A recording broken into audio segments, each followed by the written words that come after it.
You walk into a room and suddenly stop. You stare at the walls, look around for a moment and think, why did I come in here?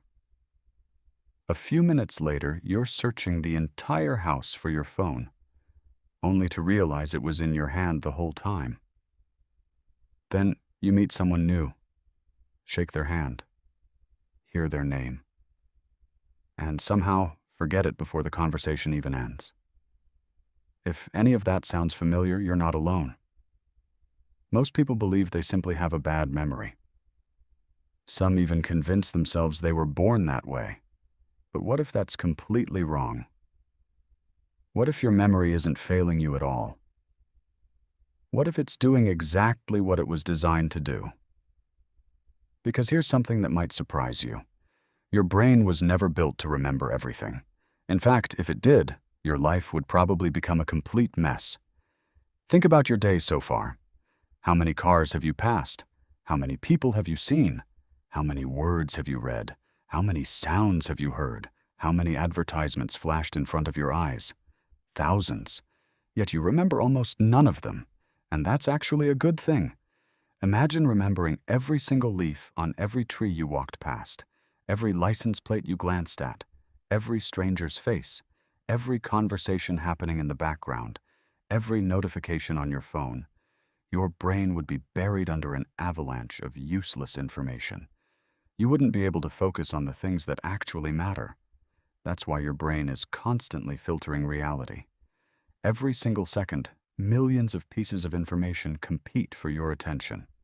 Your brain quickly asks one question: is this important enough to remember?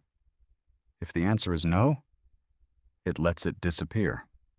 In other words, forgetting isn't a flaw. It's one of the most important features of human intelligence. Without forgetting, learning itself would become almost impossible.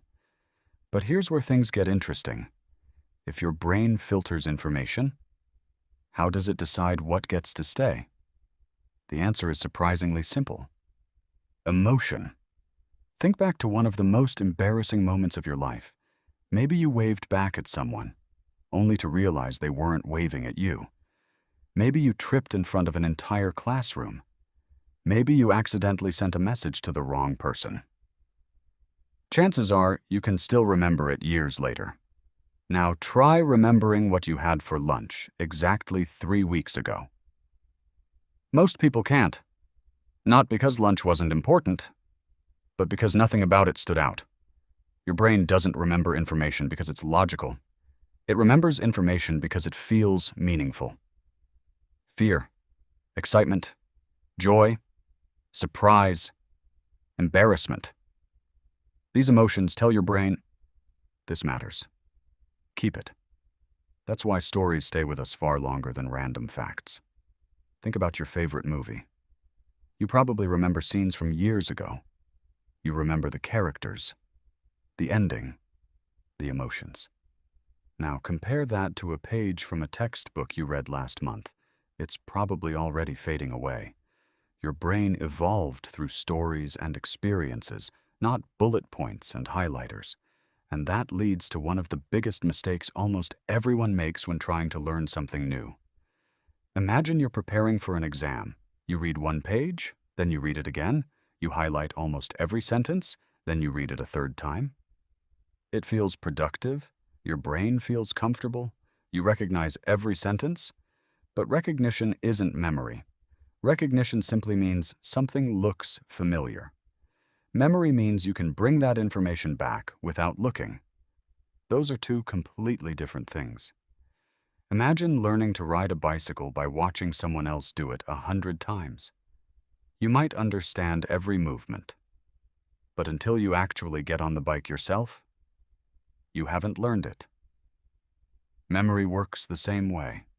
The moment you close the book and try to explain the idea from memory, your brain suddenly has to work. And that's exactly what strengthens memory. Scientists call this active recall. Every time you struggle to remember something, your brain reinforces the neural pathways connected to that information. It's a little like going to the gym. Your muscles don't become stronger while resting. They become stronger after being challenged. Your memory grows the same way, not when information goes in, but when your brain has to pull it back out. Here's a simple experiment. I'll give you 5 random words: apple, rocket, piano, elephant, ocean. Try remembering them. Not impossible, but not exactly easy either. Now imagine this. An elephant is playing a giant piano. Suddenly, a rocket blasts out of the piano and lands in the middle of the ocean, where a gigantic apple is floating like an island. It's ridiculous. It makes absolutely no sense. But I can almost guarantee you'll remember that version much longer. Why? Because your brain loves connections. It loves unusual images. It loves stories. The more connections you create, the easier remembering becomes. This is exactly why some people seem to have incredible memories. Take memory champions, for example. Every year they memorize hundreds of names, thousands of digits, entire decks of shuffled playing cards, sometimes in just minutes.